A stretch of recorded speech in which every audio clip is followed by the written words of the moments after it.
जहां बीजेपी मुख्यालय में जीत की खुशियां मनाई जा रही हैं, वहां पे लगातार अब इस बात की चर्चा हो रही है कि कौन दिल्ली का मुख्यमंत्री बनेगा। वहीं दूसरी तरफ आम आदमी पार्टी में जो है एक मातम पसरा हुआ है कि आखिर ये कैसे हुआ ये नतीजा।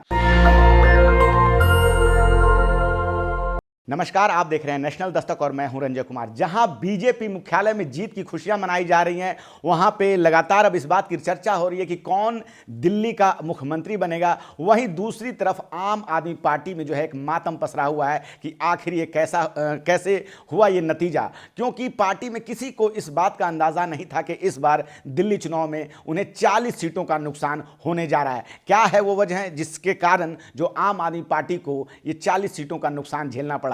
कहा यह जा रहा है कि जहां पिछले 3 से 4 महीने से लगातार चुनाव प्रचार में आम आदमी पार्टी ने पूरी ताकत झोंक दी थी, वहां मात्र एक हफ्ते के चुनाव प्रचार में राहुल गांधी ने आम आदमी पार्टी को जो नुकसान पहुंचाया है वो एक बहुत बड़ा डेंट उसे लगा है। आम आदमी पार्टी ने कई जगह चुनाव लड़े, जिसमें गोवा, हरियाणा और गुजरात में वो कांग्रेस को लगातार नुकसान पहुंचाते रहे, लेकिन इस बार दिल्ली के चुनाव में आम आदमी पार्टी के साथ कांग्रेस जो है वो गठबंधन करके चुनाव लड़ना चाहती थी, लेकिन आम आदमी पार्टी ने बिल्कुल मना कर दिया। उनका कहना था कि आम आदमी पार्टी यहां पे अकेले ही काफी है। लेकिन जब अब ये नतीजे आ चुके हैं तो साफ साफ पता चल रहा है कि कैसे आम आदमी पार्टी जीत का चौका लगाने से चूक गई है।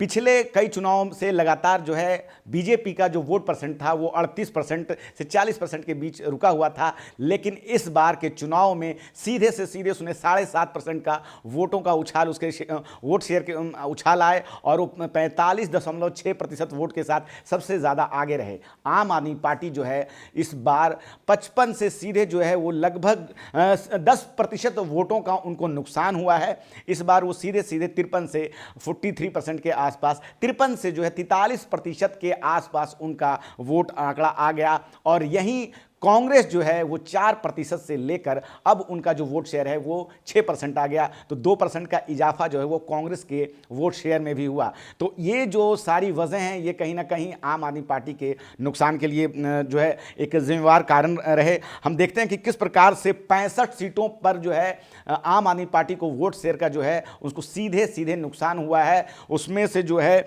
बीजेपी को 59 सीटों पर उनके जो है लगातार जो है वो वोट शेयर बढ़ा, लेकिन आम आदमी पार्टी को लगातार इसका नुकसान हुआ। अगर हम मुस्लिम बहुल सीटों की बात करें तो 12 ऐसी मुस्लिम सीटें रहीं जहां पे आम आदमी पार्टी के 9 उम्मीदवारों ने जीत दर्ज की। उसी तरह जो है दिल्ली की जो 12 रिजर्व सीटें हैं उस पर से लगभग 8 सीटों पे आम आदमी पार्टी ने जीत का परचम लहराया है। आम आदमी पार्टी ने 22 सीटें जीती है, जिसमें कि 17 सीटें दलित और मुस्लिम बहुल इलाकों से उन्हें मिली है। लेकिन बीजेपी जो है स्लम बस्तियों में सबसे ज़्यादा उनको फायदा हुआ। कहा जाता है कि दिल्ली में लगभग 675 कॉलोनियां हैं, इनमें 3 लाख परिवार रहते हैं और इस बार ये ज़्यादातर वोट जो है वो उनको आए। जिस प्रकार से बीजेपी ने अपने चुनावी वादे में फ्री बीज की घोषणाएं कर रखी थी, जे क्लस्टर में अटल कैंटीन जिसमें 5 रुपये में खाना, केजी से पीजी तक शिक्षा फ्री, होली दिवाली में जो है ना गैस सिलेंडर, और सीधे सीधे 2100 को 2500 में उन्हें तब्दील करने की बात कही। साथ ही साथ उन्होंने लगातार आम आदमी पार्टी के जो मुखिया हैं अरविंद केजरीवाल,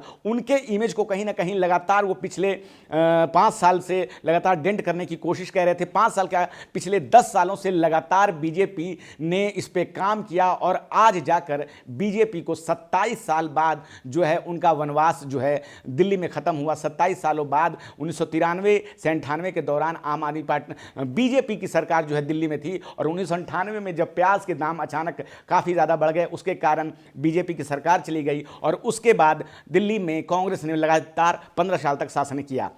लेकिन उसके बाद 15 साल, जी हाँ बिल्कुल आप सही सुन रहे हैं, उसके साथ ये जो है 15 साल तक लगातार कांग्रेस जो है यहाँ पे 0 सीट पे है। उसका कोई जो है उनका वोट परसेंटेज तो बढ़ा है इस चुनाव में, लेकिन इस बार भी जो है उन्हें कोई सीट नहीं मिली। तो 10 साल अगर पीछे के देखें तो वो 0 के नंबर पे थी और अब अगले 5 साल भी वो 0 नंबर पे है। लेकिन कांग्रेस के 2% वोटों के उछाल ने उनको कई सीटों पर नुकसान पहुँचाया। अगर हम बात करें नई दिल्ली पे, तो नई दिल्ली दिल्ली पे लगभग 4000 वोटों के साथ संदीप दीक्षित रहे और 6% वोटों का जो है इधर उधर हुआ, और इसमें एक इतना बड़ा खेला हुआ कि आम आदमी पार्टी के मुखिया अरविंद केजरीवाल चुनाव हार गए। वहीं दूसरी तरफ जंगपुरा से मनीष सिसोदिया मात्र 0.3% वोटों का नुकसान हुआ, और वो जो है 6% वोटों का वहाँ फायदा सीधे सीधे कांग्रेस को जो हुआ वो उनको डेंट कर गया। तीसरी तरफ वहीं सौरभ भारद्वाज को शिखा राय ने हराया, उनको जो है 3% वोटों का नुकसान हुआ, और 6% वोटों के साथ जो है कांग्रेस ने उनको वहाँ नुकसान पहुँचाया। तो ऐसी बहुत सारी वजह रही जो कि कुल मिला के आम आदमी पार्टी का वोट शेयर लगातार घटता गया। उनके बीजेपी और कांग्रेस, बीजेपी और आम आदमी पार्टी के वोट शेयरों में अगर हम देखें तो 45 और 43 का आंकड़ा दिखाई देता है, लेकिन अगर आप आम आदमी पार्टी के वोट शेयर को देखें तो सीधे सीधे 10% का नुकसान होता है, और ये सारा का सारा नुकसान उनको 40 सीटों के नुकसान की तरह झेलना पड़ा। और अब आम आदमी पार्टी इस बात पर चर्चा करने की सोच रही है कि आखिर वो कौन से कारण रहे कि जिसके कारण हमें इतना बड़ा जो है नुकसान झेलना पड़ा। धन्यवाद। नेशनल दस्तक की आपसे गुजारिश है कि अगर इसको बचाना चाहते हैं तो नेशनल दस्तक को सब्सक्राइब करने के लिए रेड कलर के सब्सक्राइब बटन को दबाएं, फिर बेल आइकन की घंटी दबाएं। नेशनल दस्तक को बचाने के लिए बहुत जरूरी है कि हर खबर को शेयर करें, लाइक करें, कमेंट जरूर करें।